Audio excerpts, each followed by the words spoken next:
Hello students, this is Professor Vinay Kushwa from Gyan Academy. Today we are going to cover rest of 7 principle of Henry Fayol. So let's start. Centralization and decentralization. According to Fayol, there is need to balance subordinate involvement through decentralization with managers' retention of final authority through centralization. सबसे पहले तो आपको ये पता होना ज़रूरी है कि सेंट्रलाइजेशन एंड डिसेंट्रलाइजेशन होता क्या है. Centralization is the process of concentration of power of decision making with one person, and decentralization means dispersal of power of decision making among more than one person.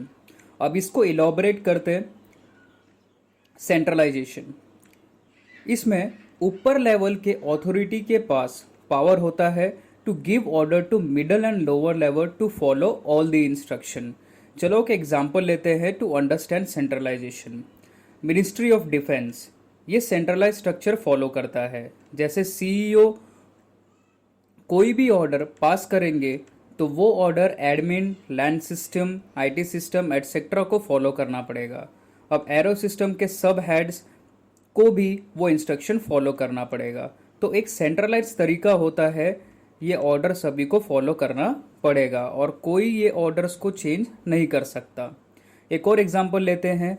ये image आपने तो देखा होगा. Yes, it is McDonald which is fast food business. It uses centralize structure. अब ये policy इसलिए use करता है ताकि कस्टमर के experience and food quality consistently maintain रहे. इसलिए आपने देखा होगा कि आप किसी भी मैकडी में जाओगे, आप सब जगह आपको वैसा ही टेस्ट मिलेगा. Advantage of centralization, it has a clear chain of command, it is centred vision, it decreases expenses, fast execution of choices. अब देखते हैं डिसेंट्रलाइजेशन. इसमें ऑथोरिटी हर एक लेवल को दिया जाता है to maintain their organization channel, चाहे वो टॉप लेवल हो या मिडिल लेवल या लोअर लेवल. पॉलिसी लगभग टॉप लेवल बनाता है, लेकिन मिडिल एंड लोअर लेवल के पास ऑथोरिटी रहता है to make a change and tackle all type of situation while working. एक एग्जांपल लेते हैं. जैसे आपने ये ड्रिंक तो पिया होगा, Coca Cola. It's a huge brand. अब इसका मेन हेडक्वार्टर एटलांटा में है जहाँ पे प्रोडक्शन होता है. अब ये ड्रिंक पूरे वर्ल्ड में डिस्ट्रीब्यूट होता है और हर एक कंट्री के डिपार्टमेंट को अथॉरिटी दे के रखा है कि वो अपने हिसाब से ये प्रोडक्ट को सेल करें. But obvious it is because of diversity. अब इंडिया जैसा कंट्री में पावर का डिस्ट्रीब्यूशन और बढ़ जाता है क्योंकि हर 100 किलोमीटर बाद डिफरेंट टाइप के कल्चर्स देखने मिलता है. एक और एग्जांपल लेते हैं, जैसे कि panchayat system in our country, जहाँ कुछ डिसीजन सरपंच अपने इंडियन लॉ के थ्रू जजमेंट सुना सकते हैं. But at local level that person is being given a power by a government. इसमें ऑथोरिटी डिस्ट्रीब्यूट किया हुआ रहता है. Now benefits of decentralization. User don't have to put a trust in a central authority. There is likely to be a single point of failure. There is less censorship. There is a potential for network ownership alignment. A company must be properly balanced. It should neither be completely centralized nor decentralized. Hence, depending upon the profile of the organization, there must be some element of centralization and decentralization in every organization. Next principle, scalar chain. According to Fayol, organization should have a chain of authority and communication that runs from top to bottom and should be followed by managers and the subordinates. Thus, scalar chain refer to the formal lines of authority from highest rank to the lowest rank. ये principal बोलता है कि आपके business में एक proper authority रहना चाहिए from top level to bottom level, जिससे लिंक बना रहे सुपीरियर और सबऑर्डिनेट के बीच में. स्केलर चेन एक चेन बना के रखता है ताकि कम्युनिकेशन प्रॉपर तरीके से किया जाए. कोई भी ऑर्गेनाइजेशन को एक फॉर्मल कम्युनिकेशन फॉलो करना चाहिए और वो कम्युनिकेशन ये चेन के थ्रू होना चाहिए. जैसे कि एक वर्कर डायरेक्टली सीईओ से कम्युनिकेट नहीं कर सकता. He has to follow formal levels like foreman, superintendent, manager, director etcetera. एक और कंडीशन जैसे कि एक स्टूडेंट को अर्जेंसी में लीव लेना है तो वो डायरेक्टली प्रिंसिपल के पास नहीं जाएगा. पहले उसको क्लास टीचर से कम्युनिकेट करना पड़ेगा और फिर टीचर प्रिंसिपल से कम्युनिकेट करेंगे. अब हम एक टॉपिक देखने वाले हैं which is called gang plan. In the given figure the head O has 2 lines of authority under him. एक लाइन है ABCDE और दूसरा है PQRST. अगर D को कम्युनिकेट करना है S के साथ तो जो कि सेम लेवल है तो उसको वो रूट फॉलो करना होगा. दैट इज DCBAOPQRS जो कि स्केलर चेन का प्रिंसिपल है. फॉयल बोलते हैं कि एक नॉर्मल कंडीशन में ये रूट स्ट्रिक्टली फॉलो करना चाहिए, but in case of emergency D can directly communicate with S through gang plan. Gang plan एक शॉर्टर रूट है स्केलर चेन के अंदर जिसमें वो एमरजेंसी में यूज़ कर सकता है. लेकिन एक बात ध्यान देना होगा कि ये प्लैंक नॉर्मल केसेस में यूज़ ना करें. It is only for emergency cases. Now will see positive impact. Clear communication of information, better relation among employees, systematic communication in the organization, and faster solution to organizational problems. Next principle is order. According to Fayol, people and material must be in a suitable place at a proper time for maximum efficiency. ये वो order नहीं है जो top level order देगा. ये principal का meaning अलग है. It means human resources and material should be in the right place at a right time for a maximum efficiency. ज़्यादातर बड़ी कंपनीज अपने लेबर का अटेंडेंस कैलकुलेट करता है. उनको एक स्पेसिफिक टाइम पे एंट्रेंस, एक स्पेसिफिक टाइम पे लंच, एक स्पेसिफिक टाइम पे लीव दिया जाता है. Labour should be at a right time at a right place. ज़्यादातर मेंटेनेंस ऑफिसर अपने इक्विपमेंट से रिलेटेड परेशान रहते हैं. अब सपोज वो सारे इक्विपमेंट जो मेंटेनेंस ऑफिसर को ज़रूरत है अपने वर्क के लिए एंड प्रॉपर तरीके से मिल पाए तो वो वर्क में एफिशिएंसी लेवल और इंक्रीज कर लेंगे. Next, the order can be of following types: material order and social order. First, material order. Arrangement of a thing is called material order.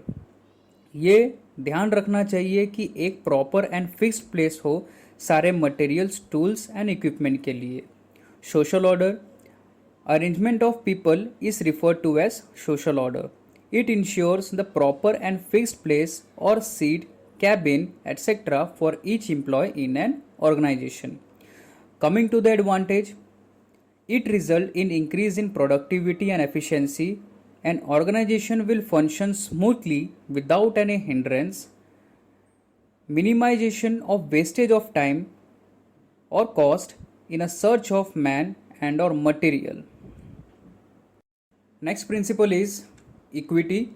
According to Fayol, good sense and experience are needed to ensure fairness to all employees who should be treated as fairly as possible. This principle says manager को सबके साथ kind and fair behaviour रखना चाहिए. Work place पे किसी भी तरीके का डिस्क्रिमिनेशन जो कि on the basis of gender, religion, caste, belief etcetera नहीं होना चाहिए. All the employees should be treated equally and impartially. कोई भी एम्प्लॉय लॉयल एंड डिवोटी कब बनता है? जब उसे प्रॉपर वर्किंग इन्वायरमेंट मिलता है. If there are two employees performing the similar jobs with the similar skill and experience should be paid the same wage rate.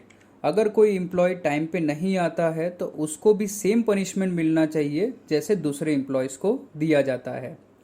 For example, in a multinational corporation, people of various nations work together in an environment which is free from any kind of discrimination. और equal opportunity सारे employees को दिया जाता है ताकि वो growth and development कर सके. Now coming to the positive effect, satisfaction of employees lead to boosting up of their morale, development of cordial and harmonious relations among superiors and subordinate. Principle Stability of personnel. According to Fayol, employee turnover should be minimized to maintain organizational efficiency. अगर हम बड़ी companies की बात करें तो वो अपने employees पे बहुत ज़्यादा ध्यान देते हैं। वो देखते हैं कि कोई भी एम्प्लॉय कंपनी को लीव ना करे। अगर वो वैसा करता है तो उसका रीज़न क्या है और कैसे सॉल्व करे, ये क्वेश्चन मैनेजर के सामने आ जाता है। ऐसे बहुत सारे सिचुएशन होते हैं, जैसे कि एम्प्लॉय का एक ही काम में बोर होना या इंसेंटिव्स ना मिलना, और बहुत सारे ऐसे रीज़न होते हैं। तो मैनेजर को ये सारे पॉइंट्स का ध्यान रखना होगा और उसे सॉल्व करना होगा। The employee should be selected and appointed after following a due and rigorous procedure. Once they are appointed, they should be kept at their position for a minimum fixed period.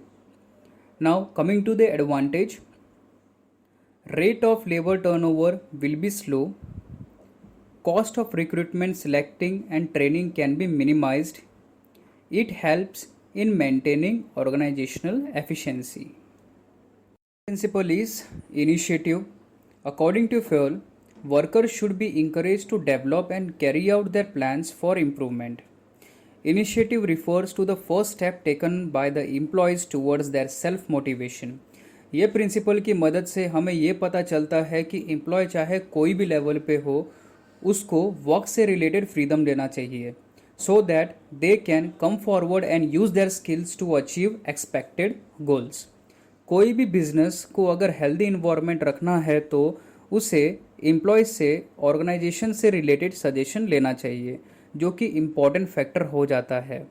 उनके organisation से related initiative का हमेशा welcome करना चाहिए, ताकि employees में positivity build हो सके. एम्प्लॉय को सेटिस्फेक्शन कब लगता है? जब उनके वैलिड सजेशन को इम्प्लीमेंट किया जाए. इससे ऑर्गेनाइजेशन के प्रति ट्रस्ट और बिल्ड हो जाता है. Coming to the advantage, it develops sense of belongingness in employees. Employees get satisfaction. And last topic, aspirate the corps. According to Fayol, management should be promote a team spirit of unity and harmony among employees.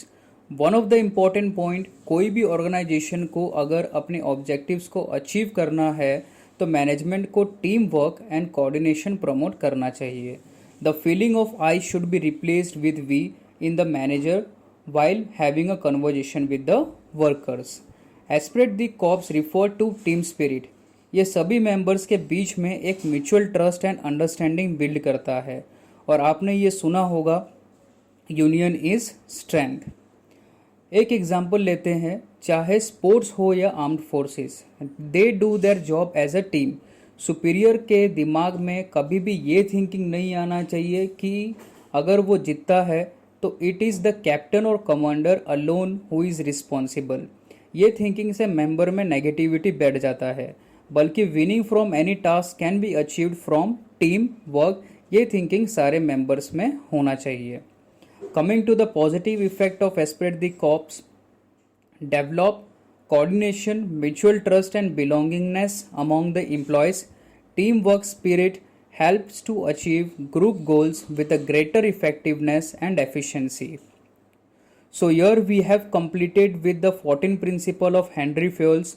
If you like this video, then click on like and don't forget to subscribe our channel Gyan Academy for further updates. Thank you.